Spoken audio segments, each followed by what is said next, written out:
Hello and welcome to my channel.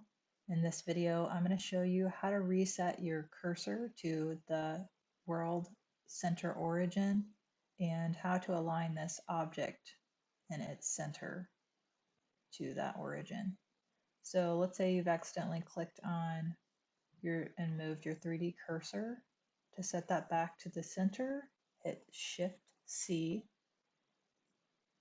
Now with the object you'd like to center, go to Object, Transform, Align Objects, Relative to 3D Cursor, and in my case, it is the X-axis to center.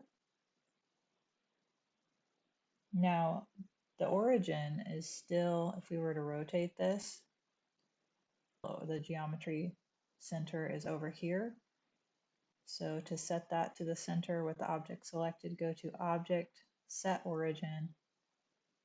You can either do Origin to Geometry, which will place it here, or Object, Set Origin, Origin to 3D Cursor.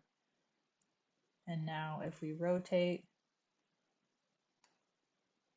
it will be at that center. If this video helped you out, please like the video and subscribe.